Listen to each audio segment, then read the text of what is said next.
Vamos falar um pouquinho mais sobre o Atlético, que ontem venceu o Galo, conquistou a sua primeira vitória na fase de grupos da Copa Libertadores, né? E foi um jogo bem legal, um jogo muito bom na Arena da Baixada, e o Furacão se fez melhor.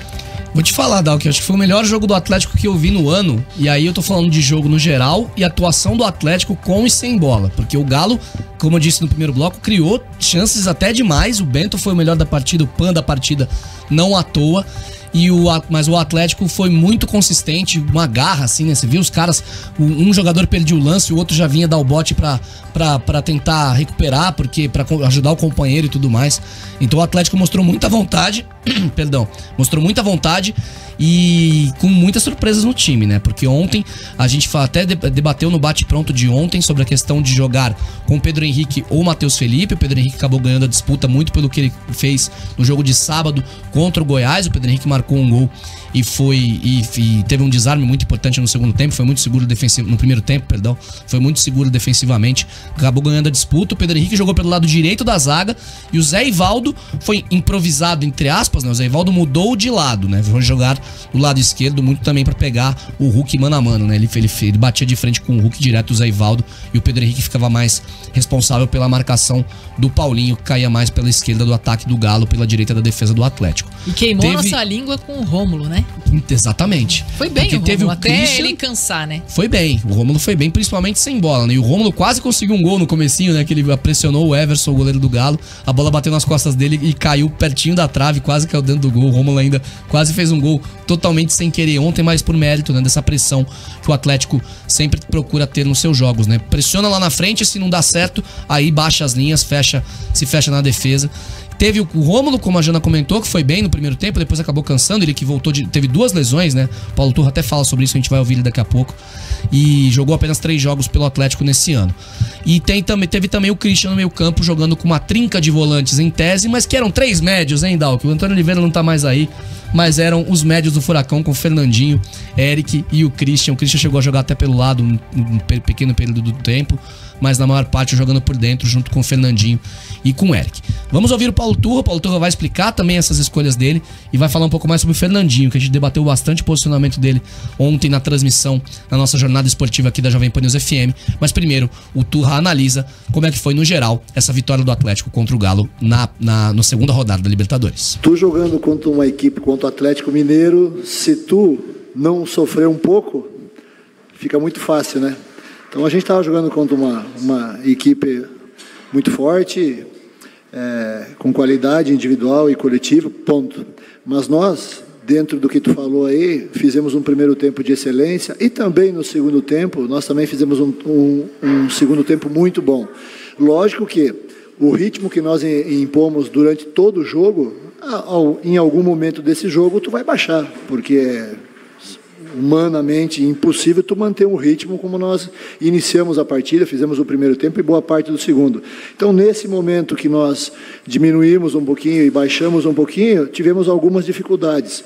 Porém, bola alçada, bola aérea na área, a nossa defesa esteve bem. Hoje eu só tenho que enaltecer o nosso grupo de jogadores, enaltecer o empenho, a obediência tática que eles tiveram. Eles fizeram, além de ser um jogo muito, muito bom individualmente, o coletivo esteve muito bom e taticamente eles estiveram perfeitos. Então, eu só tenho que enaltecer esse grupo que trabalhou hoje.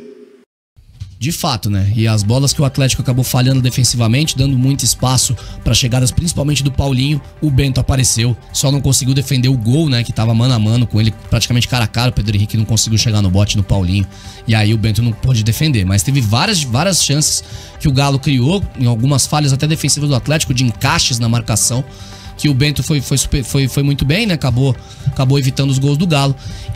Mas no jogo, no geral, de fato, o Atlético foi muito bem taticamente e principalmente na questão da vontade. Agora vamos ouvir o Paulo Turra falando sobre a escolha por Christian e Rômulo no time titular. O Christian fez um belíssimo jogo no final de semana passada. O Rômulo, vale ressaltar que o Rômulo é a terceira partida dele na temporada. Então, assim, dentro das características, dentro do momento que eles estão vivendo, definimos a nossa estratégia com e sem a bola.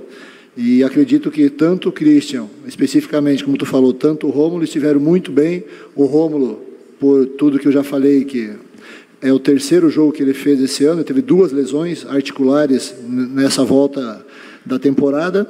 Então, dentro do que ele esteve em campo, ele esteve muito bem, cansou, entrou o Thiago e o Christian acho que correu 13, 14 quilômetros, é um cara que tem muita técnica, tem muita qualidade, marca e defende, chega na área, nas 2 áreas. Então, essa foi a estratégia, utilizar pro momento os jogadores com características que se encaixavam dentro desse perfil. E que bom pro Atlético nesses últimos 2 jogos que o Christian não foi pro Bahia, né? Porque o Christian faz o gol contra o Goiás, no gol da vitória, né? O segundo gol no 2-0 na estreia do Brasileiro, com aquele time alternativo do Atlético, ganha a vaga de titular para essa partida da terça-feira agora de ontem contra o Galo na Libertadores. E de novo, foi um cara que foi uma espécie de pulmão do Atlético no meio-campo, né? Um cara que estava em todos os setores, um cara que combateu bastante, até sofreu algumas faltas, né? Foi um jogador que estava sempre em combate, sempre, principalmente no trabalho sem bola, foi muito bem de fato o Christian. E agora, Dalk, vamos ouvir o Paulo Turra explicando a questão do posicionamento do Fernandinho. Você quer explicar mais ou menos pro ouvinte da Jovem Pan News como é que foi, ou você quer que eu explique? Antes de ouvir o Paulo Turra. É que o Fernandinho, inicialmente, né, a gente até conversou um pouco pra contextualizar um pouquinho mais. Antes do jogo, eu até perguntei pro Ale, eu falei, você acha que o Christian vai jogar de ponta ou vai jogar no meio? E ele falou que eu acho que vai jogar como meia. Eu falei, cara, eu acho que ele vai jogar como ponta, porque senão ele vai sobrecarregar muito um dos lados e o Paulinho vai cair pela beirada no Galo e vai criar problema pro Atlético. E não deu outra, o Paulinho realmente caiu pela ponta. Só que o Terence estava na ponta direita, o Christian por dentro e o Kelvin estava tentando marcar o Dodô em cima. Então, e aí o Pedro Henrique ficava de mano com o Paulinho. Era mais ou menos esse o desenho. O que aconteceu? O Fernandinho entrou como zagueiro. O Fernandinho começou a jogar de líbero. No começo do jogo, tá posicionado o Pedro Henrique como lateral direito, o Kelvin mais aberto, como se fosse um médio pela direita, Fernandinho, zagueiro pela direita, Zé Ivaldo, zagueiro pela esquerda. Então ele utilizou dessa forma para tentar ajudar o Kelvin na marcação, para não sobrecarregar só o Rômulo, porque o Terence não é o cara que vai ficar acompanhando ponta e nem lateral, ele não vai ficar correndo para lá e para cá.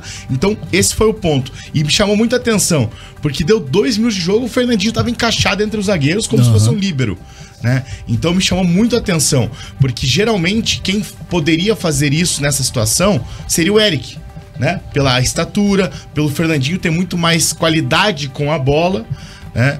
E acabou sendo o Fernandinho e ajudou muito. Apesar do mano a mano que o Paulinho teve com o Pedro Henrique em alguns momentos, aí pra mim foi mérito do Hulk de encontrar o passe, que o Hulk não teve individualidade nenhuma, porque o Zé Ivaldo matou ele. Só que quando ele conseguia encaixar o passe, era o Paulinho que tinha que fazer a jogada. O Zé Ivaldo perdeu 2. Levou muito perigo ali, né? Levou bastante. No primeiro tempo. O Zé Ivaldo perdeu 2 bolas pro Hulk ontem. Na primeira, o Hulk pegou de tornozelo, jogou a bola lá na arquibancada. E na segunda, ele deu assistência pro Paulinho. Tô mentindo? Exatamente. O Zé Ivaldo foi praticamente perfeito, Jana. Só que daí, as 2 que o Hulk conseguiu ganhar do Zé Ivaldo, uma ele teve a finalização e a outra ele conseguiu dar assistência pro Paulinho. Mas então vamos ouvir o Paulo Turra explicando esse posicionamento do Fernandinho, uma pergunta que eu fiz ali na coletiva, justamente por esse bate-papo que a gente teve, né, na nossa jornada esportiva. Falamos bastante sobre isso no ar, e aí eu levei pra coletiva de imprensa e o Paulo Turra explicou o que ele queria com o posicionamento do Fernandinho na partida de ontem.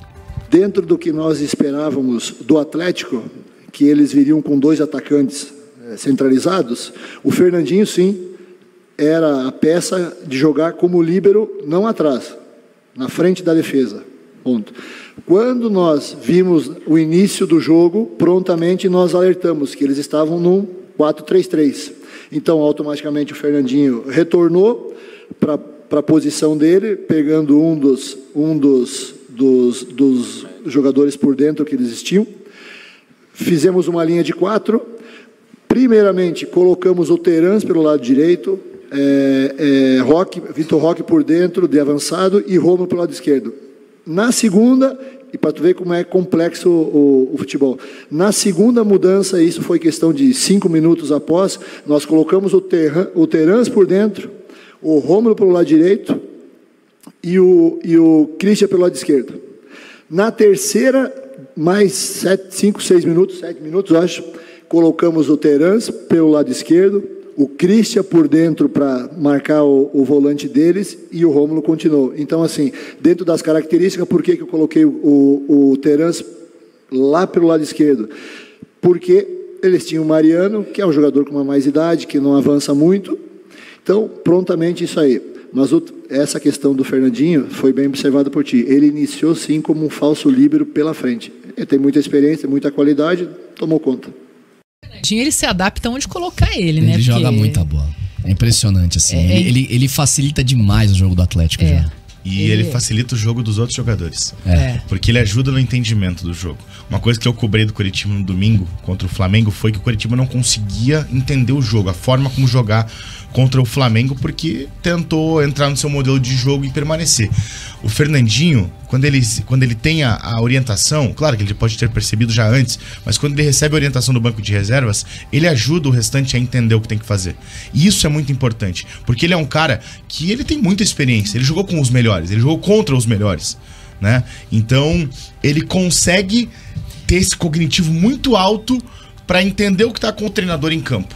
Porque ele consegue ajustar a marcação. Ele é aquele cara que fala o tempo todo dentro de campo. E isso é muito importante para um time. E de forma geral também o time do Atlético vem com o Paulo Turra se adaptando muito bem, né, a essas mudanças. Quando ele faz, o time se encaixa. Eu perguntei ele na zona mista um pouquinho antes da entrevista do Paulo Turra, eu conversei só com o Rômulo, porque depois eu tive que entrar pra coletiva. Só que vai entrar o Pablo vai depois. entrar. E ainda ontem o Pablo entrou mais porque o Vitor Roque sentiu, né? O Vitor Roque saiu até mancando um pouquinho, mas não foi só um lance de jogo, não teve nada demais. O Vitor Roque tá inteiro, tal, só pra deixar a torcida do Atlético